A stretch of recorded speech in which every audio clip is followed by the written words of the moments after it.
this particular passage, as it says, created in God's own heart an enormous amount of grief and sadness. It's probably one of the saddest verses in the entire scriptures, that speaks to us about God's feeling about the good creation which He had made now being corrupted and characterized by violence on the earth. This was not God's perfect plan. Now, who then were the sons of God and the daughters of mankind that brought about this dreadful grief to God's heart? Now, there is a particular law, I suppose, of exegesis and understanding, or a law of interpreting the Bible. It's referred to as the law of first mention. And Genesis has a lot of first mentions. And generally speaking, whenever a subject or a matter is first introduced in the scriptures, and normally in the book of Genesis, it gives a foundation for the understanding as to how that particular topic or theme or subject is dealt with in the rest of the Bible. So this is the first occurrence of the term or the description, the sons of God. The Hebrew is the Bene Elohim, and the Greek is the Huioi Theu, sons of God. Now, the Hebrew expression, the sons of God, occurs at least 3 other times in the Old Testament, and all in the book of Job. You can read about the sons of God coming and appearing in heaven before God in Job chapter 1 and verse 6, Job chapter 2 and verse 1, and in Job chapter 38 and verse 7, when we are told that the sons of God rejoiced when they saw God creating the stars and the heavens. So going on this law of first mention, it's important and critical that we understand who they were.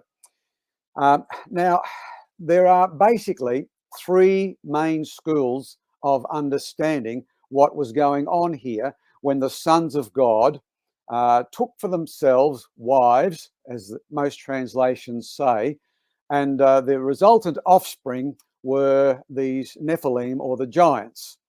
The first and the historical and the primary view, in my view, up until about the 2nd century onwards, was that the sons of God were indeed heavenly angels, beings who had indeed rebelled and left their domain and their sphere that God had appointed to them, and they had come to earth in a rebellion. We'll get into that in a moment.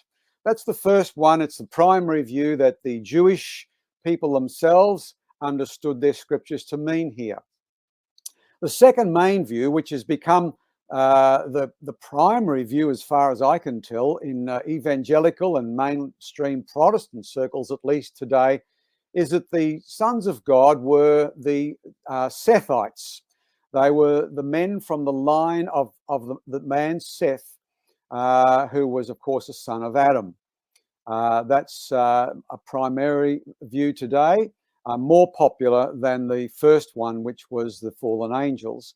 The third view, which we won't go into today, but just worth mentioning, is that the sons of God were in fact considered in the ancient Near East to be the royal kings and their princes, who, by virtue of their divinity, alleged so, were able to take whatever women they wanted in their harems and to bring in, their godly seed, as it were, the divine seed through their harems and whoever they wanted to take as their wives. We won't deal with that one. It's out of favour. I don't think there's a lot going for it, but it's just worth noting. So, law of first mention. Who are these sons of God? Based on the Hebrew scriptures alone, the only sons of God we read about are indeed the angels. We'll get on to how the New Testament deals with that expression in a moment or two as well. Now, it's interesting to note also, when we take the big picture first, that most people don't realize that the chapter break here, where verse 1 starts in chapter 6, is probably not the best place to have the chapter break.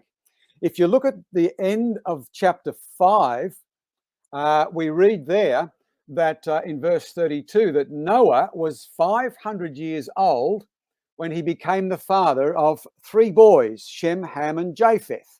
Now, was this actually a verse that introduced chapter 6, or was it a verse that concluded all of the genealogies up to that point? Now, it's my opinion that in actual fact, verse 32 of chapter 5 should actually, in fact, introduce chapter 6. And I believe that also when you go down further to chapter 6 and verse 9 and following, where Noah again is introduced with his 3 sons, this I think are the bookends of the verses in between.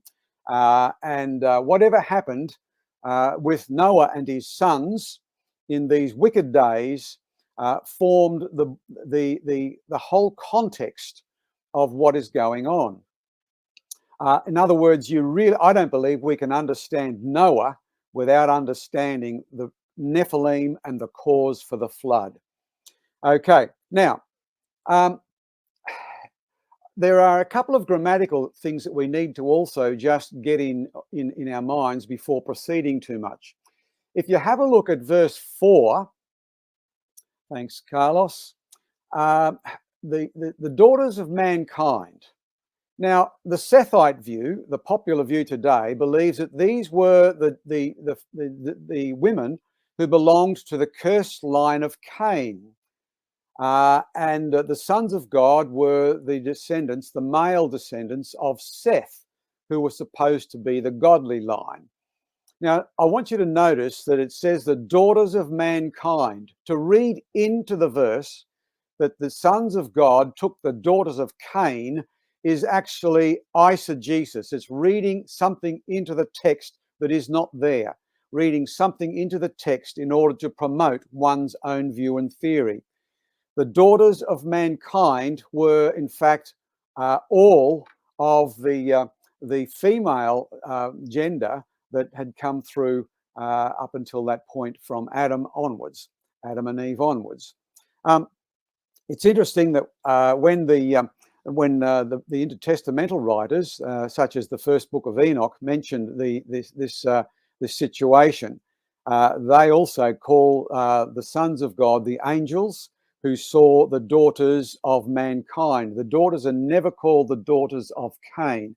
So I think at that point, the theory that the sons of God are men, Sethites, godly line, is in trouble. I'll get into more of those troubles a bit later on.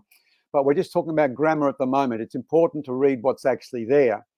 Now, take this next phrase. It says, most translations, they took for themselves wives. Now, the word wives there in the Hebrew and in the Greek Septuagint version can be translated either as wives or as just women, mature adult females.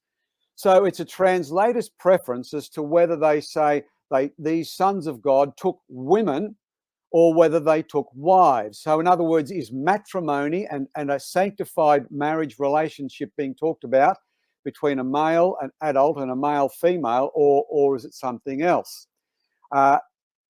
So it's my opinion, as I'll describe now, that in actual fact, the better translation should be they took for themselves women. Take a look at the first part of that expression. They took for themselves. They took for themselves women or wives. Now, it is true that in the Hebrew scriptures, the Old Testament, that phrase, to take a woman or to take a wife, can refer to a legitimate and a sanctified marriage between a man and his wife. It's very often used that way in a legitimate sense. However, there are many passages also, many verses that show that to take a woman is also a forbidden situation. Let me give you a couple of examples. If you'll turn to Leviticus chapter 20 and verse 17, and it's clearly referring to a man taking a forbidden sexual relationship with what God does not approve of. If a man takes his sister, his father's daughter or his mother's daughter, and sees her nakedness, and she sees his nakedness, it is a wicked thing, and they shall be cut off in the sight of the people. he has uncovered his sister's nakedness, he shall bear his guilt. To see someone's nakedness in the context is to have sexual relations, forbidden sexual relationships. Now, while you're there, just look over in the next chapter, chapter 21. Again, taking a wife is referred to here in verse 7 as a forbidden situation. They shall not take a wife who is a prostitute or a defiled woman, nor shall they take a woman divorced from her husband. Or, in other words, that word translated woman, a wife who is divorced from her husband. Okay, and for the priest, referring to the Levites here, is holy to his God. You'll also find a reference to taking a woman forbidden in Leviticus chapter 18, verse 17. Again, a forbidden sexual relationship is described as to take a woman.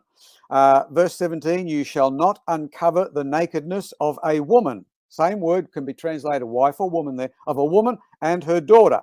Nor shall you take her son's daughter. Verse 18, nor shall you take a woman as a rival to her sister to uncover her nakedness. Now, it's also interesting in Leviticus 18 here, in verse 14 and in verse 19, it uses the word to enter into, which is the word used of these sons of God who entered into these women back in Genesis chapter 6.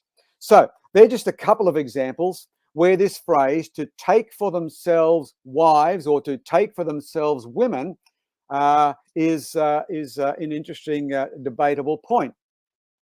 And my position is that it's not actually speaking of marriage, it's actually speaking of a forbidden sexual relationship. Now, how do I know that?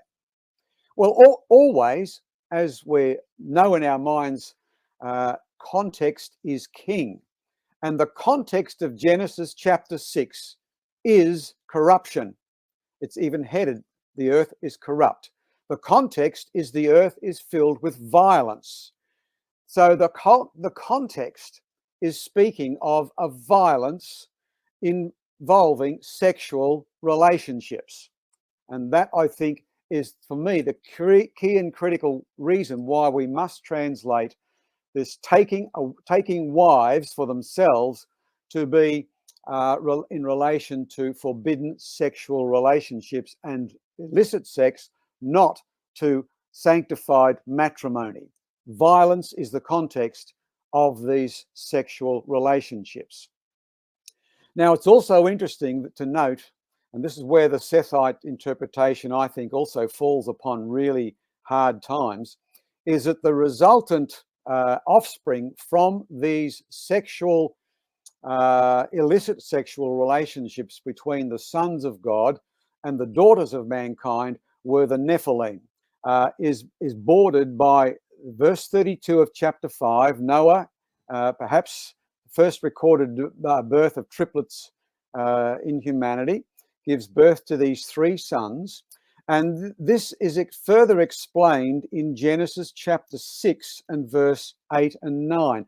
Let's have a look at these verses, because I think they also give us some real information as to why the earth was corrupted and to why God had to take such drastic measure with a deluge that basically killed all living, breathing souls apart from Noah and his sons and their wives and the other living, breathing creatures on the ark. Notice verse 8.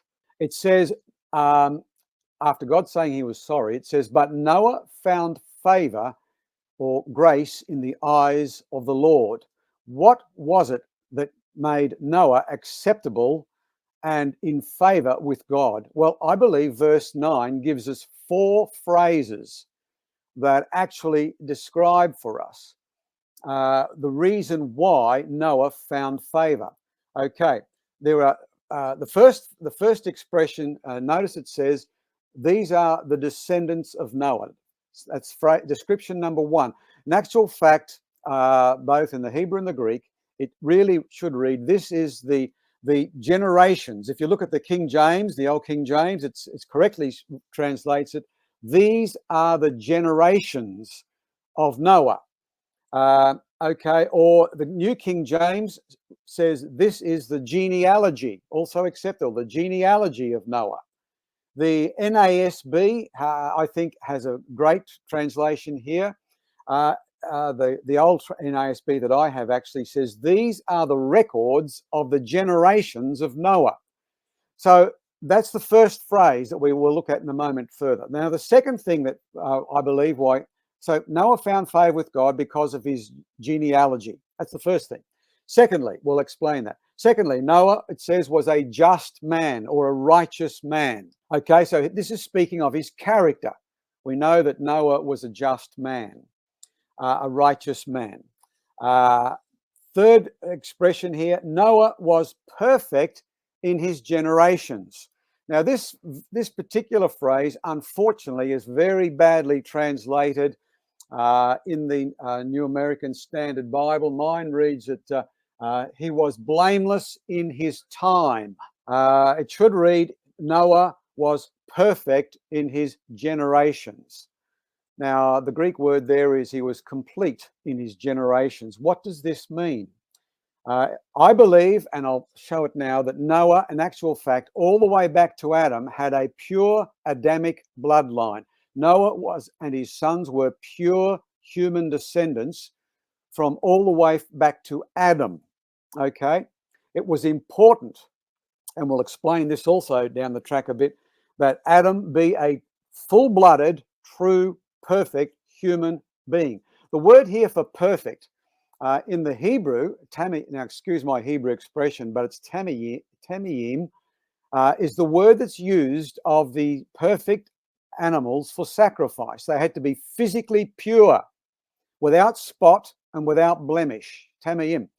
Okay, and this is the word used of Noah. Noah was perfect human specimen, all with his bloodlines, his descendancy, coming all the way from pure human breed and stock from Adam and Eve onwards. That's important. That's very critical. And the fourth statement, rather, in verse 9 is that Noah walked with God. Now, we know this is the case in Hebrews chapter 11 in the New Testament. Noah was a man of faith. He feared God. He obeyed the instructions God gave him and built the ark, and so on. So I want you to notice of these four expressions, two relate to Noah's character. He was a just man and he walked with God in faith. That's his character. But the other two expressions, the first one, that these are the generations or the records of Noah's Genesis. And the third expression, Noah was perfect in his generations, relate to his genealogy. Note the plural in the third and the first expressions. Perfect in his generations, in his genealogy, in his genealogical records. Noah was a pure, perfect human being. Now, keep that in mind as you think about what's going on in the big picture in Genesis chapter 6. The result of the marriage between the sons of God and the daughters of mankind were the Nephilim. These were the giants. These were, as the scriptures tell us, it goes on to say, the men of renown. Now, whenever you read of these giants, these Nephilim, both before the flood and in the promised land, before the children of Israel went into the land of Israel, they were always men of great stature. They were giants. Perhaps the old Greek, myths of the Titans had some basis for them.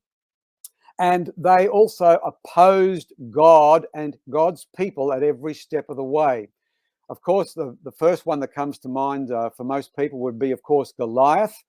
There are two Goliaths in Scripture, and they both opposed God's people, the Israelites, and they both opposed God and blasphemed the name of God.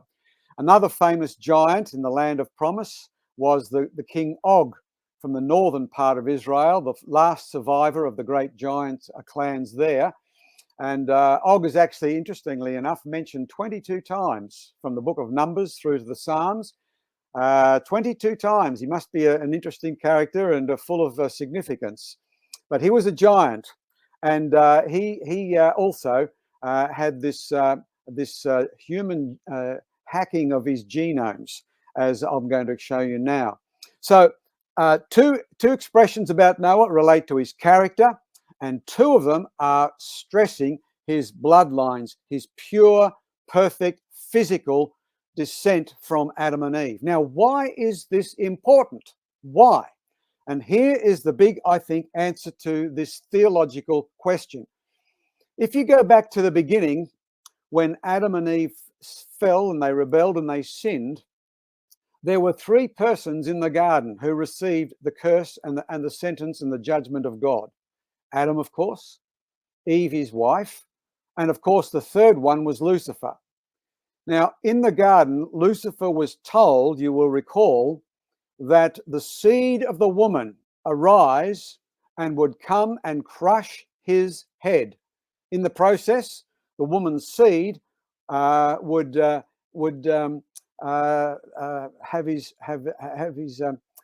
his heel bruised. So Satan there understood the prediction of God that he was doomed because one of Eve's descendants would come and crush his head.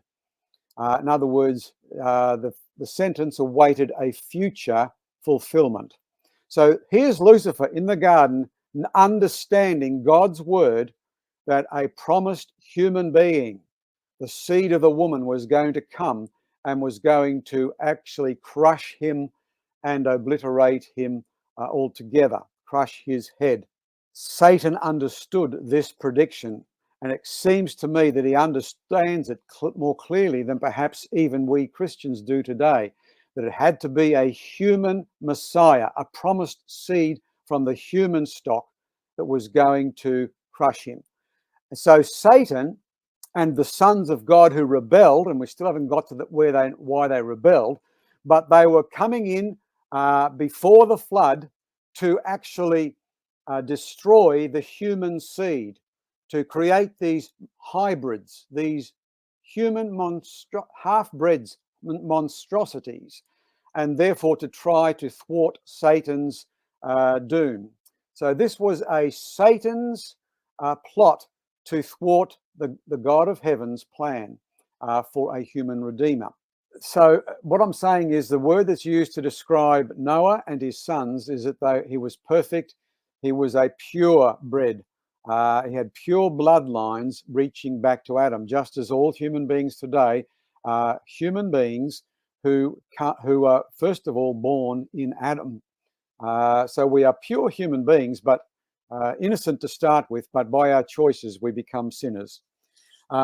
So I'm arguing that these biological changes that happen from the offspring when these women conceive to the sons of God are proof that Satan was trying to, as it were, hack into the human genome to thwart God's prophecy of Satan's doom through the Christ, through the human Messiah. In other words, putting it bluntly, to preserve the pure human bloodline, the pure Adamic bloodline that Adam passed on to Noah and to his sons, there had to be the flood to destroy these half-breds. Now, this was as I say, this is the traditional understanding of the Jews and the Hebrews all through the Old Testament, right through the intertestamental period, right up to the first 300 to 400 years post the apostolic days. This was the primary understanding of all Bible scholars, rabbis, and exegetes. So we have the background there, the understanding of BC times and early Christian era, at least up to 2nd, 3rd century AD. So this is the predominant view, this, let's call it, Yes. supernatural view. Yes. What can you tell us in terms of extra biblical works? This Genesis story is sort of expanded upon in the first book of Enoch. Fallen angel and all that. So yeah, can I read that particular go ahead. passage? It's actually in 1st Enoch, chapter 6, verse 1. It's headed "The Conspiracy." This is how the intertestamental Jews understood it all the way back through the Old Testament. It reads this way: "When the sons of men had multiplied, in those days beautiful and comely daughters were born to them. And the watchers, the sons of heaven," notice, saw them and desired them. And they said to one another, come, let's choose for ourselves, and this one says wives, but against the Hebrew word nashim, which can mean women, let us choose for ourselves wives or women from the daughters of men. Note again, not from the daughters of Cain. Let us beget children for ourselves. This was a lustful, selfish decision, a rebellious decision. And it goes on then to mention the chief of them by the name of Shemahazah, said to them, he says to his other fellow conspirators, I fear that you will not want to do this deed, and I alone shall be guilty of great sin. So they knew they were sinning. And they all answered him and said, let us all swear an oath, and let us all bind one another with a curse, that none of us turn back from this counsel until we fulfill it and do this deed. And so they all swore together and bound one another with a curse. And they were all of them 200 who descended in the days of Jared onto the peak of Hermon, and they called the mountain Hermon. It goes on then in verse 7 and lists some of these chief sons of God, and there were many others under them. Now in chapter 7 then of Enoch, it goes on, verse 1, these and all the others with them took for themselves women from among them such as they chose. This again, as I'm saying, this is more not a mutual thing from the daughters of men. This is a violent choosing and a lustful taking. They began to go into them and to defile themselves through them and to teach them sorcery and charms and so on. Now, a little bit over further, it's interesting that the offspring from this unholy marriage in Enoch, 1 Enoch chapter 9, verse 9, says, look,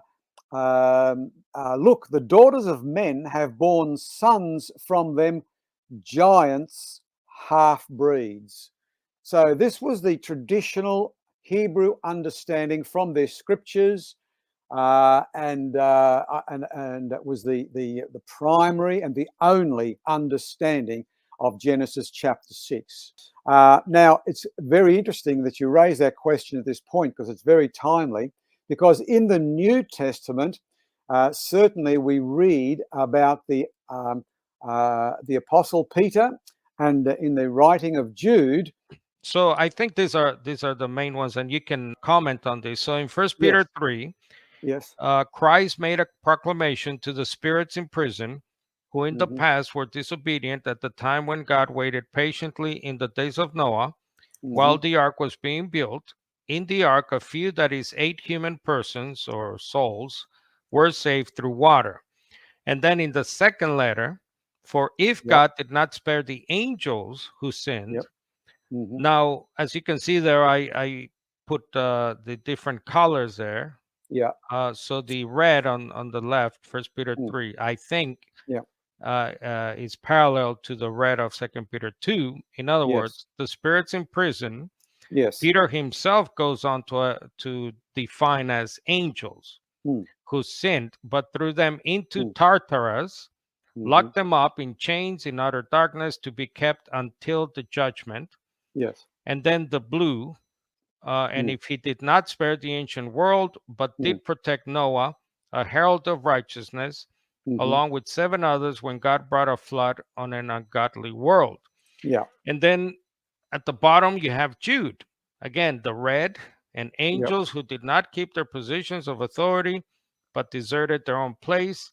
He has kept in everlasting chains under complete darkness until the judgment of the great day, which assimilates to locked up in chains, as you see by the color. Yes. Yes. Likewise, Sodom and Gomorrah and the surrounding towns, in the same way as these angels gave themselves over. The word angel there in Jude 7 is added by the translator. It's not in the Greek, but it's added for a good reason, because these go back to the subject of verse 6. So that's why many translators add angels, just to be transparent. Gave themselves over to extreme sexual immorality, went after different flesh, very interesting phrase, that one, and are shown as an example in suffering the punishment of the fire of the age to come, or as many translate that, eternal fire. Go ahead. Yes. Great passages. and great points that you make. It's interesting to note the chronological flow as well in 2 Peter. Notice he says that the angels sinned, and then he mentions the flood, and then he mentions Sodom and Gomorrah with that strange expression, who lusted after strange flesh. There is a chronological flow here. So before the flood, we have the angels sinning. And he says in like manner, the angels in Sodom, the sexual perversion in Sodom and Gomorrah was the same kind of thing. Now, this is one of the objections that people have to the sons of God being angels viewpoint, is that the angels, first of all, are considered to be sexless. How can they have sex if they're spiritual beings? That's one of the interesting things. We'll just answer that one, and then we'll go on to the other points. If you have a look, you remember the story back in Matthew chapter 22, when Jesus is confronted by the Sadducees, who don't believe in the resurrection, and they propose this crazy idea that one man marries a wife, he dies before they have children. The second brother marries the same woman, and he also dies without having children, so on down to the seventh. The last one dies, none of them had children, and they say, well, Jesus, whose wife will this one be in the resurrection? And Jesus goes on to say, look, you're in error, you're mistaken, since you don't understand the scriptures, nor secondly do you understand the power of God. For in the resurrection they neither marry nor are given in marriage, but are like, some versions say, the angels of God, some leave out of God, but like the angels in heaven. So it's argued, well, the angels can't marry, they are not given in marriage, they don't have the ability to have physical relations. But you'll notice that Jesus very clearly says they are like the angels in heaven. That's the key thing there. The angels, God's angels in heaven, doesn't say they cannot have sex, it says that they do not. They do not transgress their appointed sphere of influence. Okay, so that does not say that angels cannot marry or have sexual relations with women. It says that they do not. Whereas these passages in 2 Peter chapter 2 and in Jude clearly tell us that the angels who committed these vile acts left their sphere. The first one left their sphere in verse 4 there. Notice it's their sphere. It's the word in the Greek archi, which can mean it means they left their appointed sphere of authority. It's also translated in other parts of the New Testament as in corner. They left their abode. Okay, there's the next expression that's used from, they left their oiktirmos, which is their dwelling place. The angels who sinned in Genesis 6 are angels who've rebelled and left their appointed habitation, their appointed corner and sphere, and they have transgressed, and they've done something which God has absolutely been abhorred by. So people say, well, but angels are still spirit beings. How can they have created these Nephilim, these giants, these half-breeds, these ones that the women of mankind bore to them? The answer is, I think, that whenever the angels of God do appear, they often appear as men. They have the ability to eat. They have the ability to drink. For example, Abraham sat and ate with 3 heavenly messengers in Genesis chapter 19. Clearly, they appear as physical men in Sodom and Gomorrah, when the citizens of that wicked city are banging on Lot's door and telling Lot, if you don't let those men out who've come inside, we're going to come in and we'll force ourselves in disgusting homosexual deeds upon them.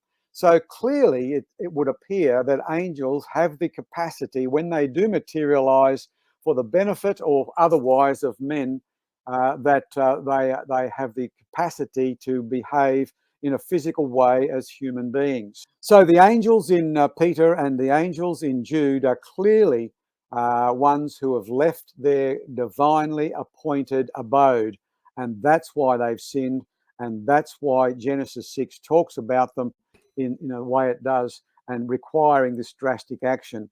Now, just by the way, Carl, while I think of it, it's interesting too that when the children of Israel, notice in Genesis chapter 6, there's a little expression there that I think is critical to understanding what happened to the Israelites in the promised land. Notice it says in verse 4, the Nephilim were on the earth in those days and also afterward. Whenever, that word should be, whenever, it's a subjunctive, whenever the sons of God came into the daughters of men. So it wasn't just one satanic outbreak in Genesis chapter 6 before the flood. We know that when the Israelite spies went to go into the land of promise, they came back and said, oh, we can't do it. The giants are there, the Nephilim. And so there was another outbreak in the promised land of these hacked humans, half-breeds, hybrids, whatever you want to call them. Now, why do we find them here? Well, go back to our original reason.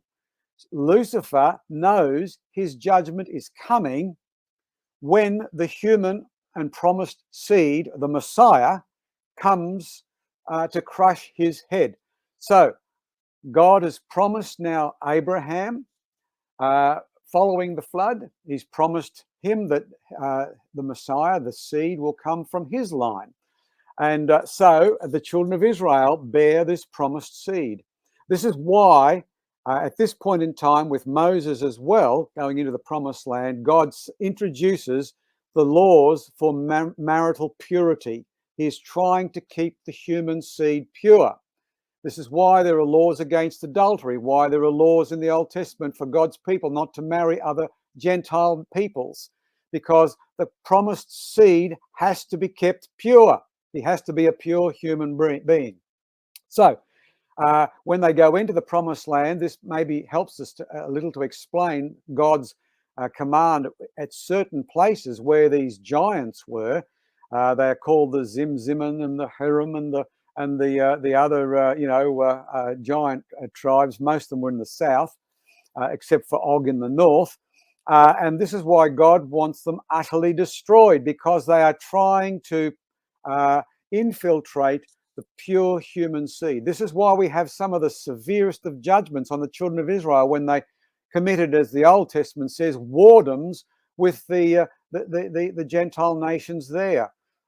This is all a Luciferian plot to destroy and to make God's promise unfulfilled.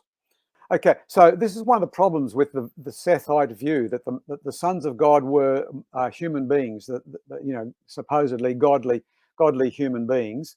Not only do we have the problem, of course, that you have godly men, taking these wives for their beauty, but it does not account for these giants, these Nephilim.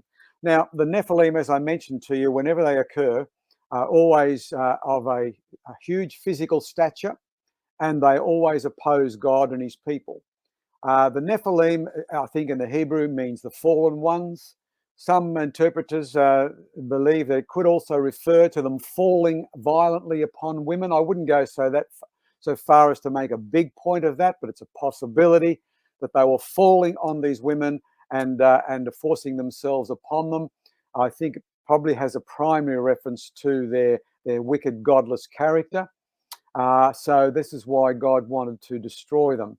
Now, it's interesting that we read I think it's in Numbers 13:33. Let me just check on that a little bit later, when the sons of Anak are referred to as the Nephilim.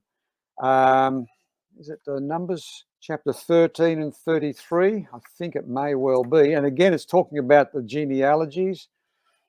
Maybe you can help me out there, Carlos. Numbers 13:33. My memory serves me correctly. The actual word Nephilim, I think, actually only occurs 3 times in Scripture. In Joshua 14:15, we read about a certain Arbor. who was the greatest man among the Anakim. And then in Joshua 15:13, that he was the father of Anak. Now, back in Numbers 13:33, we learn that the sons of Anak are descended from the Nephilim. Now, when God sent the flood and good ship Noah's ark was afloat, we look at the passenger list and there were no Nephilim on the boat. So all of the Nephilim before the flood perished. But as I mentioned, it would appear that there were still the sons of God being active, trying to thwart God's purposes. Now, the question is, and I like to think of the analogy of the famous Star Wars movies. Remember that about, you know, the evil empire, the Emperor, and of course Darth Vader. And whenever the forces of good of Yoda and Luke Skywalker and so on, they would you know, have a victory, the evil empire would break out somewhere else. It was like a multi-headed monster, and so one evil part of the empire was squashed and put in order and taken over by the light, but another part would rear its ugly head. So there was this endless sort of battle going on. Now, it seems to me that after the flood, when all of the Nephilim, these half-breeds, perished in the flood, that there was another outbreak in readiness for the promised seed through the Israelites to enter the promised land. That's my own view. I may stand correct. I wouldn't be dogmatic on it, but I do think this was another you know, outbreak that happened then. There's an interesting chapter, Carlos, just to answer it further, and I wasn't planning on this, but again, I'm going from memory. If you turn to Isaiah chapter 26, there's very interesting there.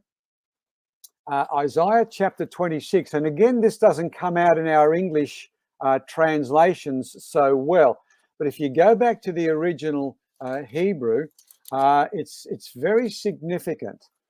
It's talking about the resurrection. It's one of the few Old Testament passages that speaks about dead corpses rising again. Now, as I say, in the Hebrew, it's very clear with this background of coming resurrection for God's people. Notice in verse 13, "O Lord our God, other masters than you have ruled us." Now, the word for masters there is Raphaim. If you go further, in verse 14, "The dead will not live." This is in a chapter on the resurrection. The departed spirits, and again in the Hebrew, it's the Raphaim. The Raphaim will not rise. Okay? Therefore, you have punished and destroyed them. You've wiped out all remembrance of them. When did he do that? In the flood. Okay? And through the conquest of the children of Israel in the promised land.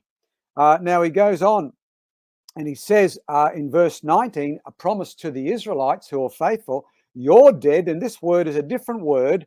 And again, excuse my Hebrew, but it's the muoth, the dead men will live. So dead human beings will live. Their corpses will rise. You who lie in the dust, awake and shout for joy. Now he goes on at the end of verse 19, the earth will give birth, okay, or cast out is a better translation. The earth will cast out the departed spirits, the Rephaim. Okay, so this is when the New Testament says these spirits who have been kept under chains of darkness in everlasting pits, waiting for God's judgment, the earth will cast them out and they will be judged. But notice it's after the resurrection of the holy ones in verse 19. Okay, so that's just very quickly on that. The Rephaim, the Nephilim, the fallen ones, will not rise until they are called out of the earth to face their ultimate judgment. Hope that answers the question, Carlos, in some degree. Yeah, so there's also a tradition I've read about that the Nephilim, called the giants by the Greek translators, were allowed to live as disembodied spirits. So here you hit Yeah. on one of the ones I have Yes. seen in my research about the Rephaim. It's Yeah. another word associated with the Nephilim, Yes. as those other tribes, giant tribes, as you mentioned. Yes. Yes. Have you done any work on that? Any evidence for giants surviving or being Yeah. allowed to roam as disembodied? In other Well, words, yep. demons. Yes. Yes. This I know. Michael Heiser proposes this view that when the Nephilim perished in the flood, the giants perished in the flood. That the spirits who departed from the Nephilim became the demons. That was a traditional understanding that the intertestamental Jews held. I'm a bit ambivalent about it. I wouldn't say it is the case, because that way you're proposing dual-natured sort of beings. But it seems to me the giants, certainly in the promised land when Joshua went in, were giant humanoid type people. So yeah, that is one plausible explanation, which I don't have a firm view on one way or the other.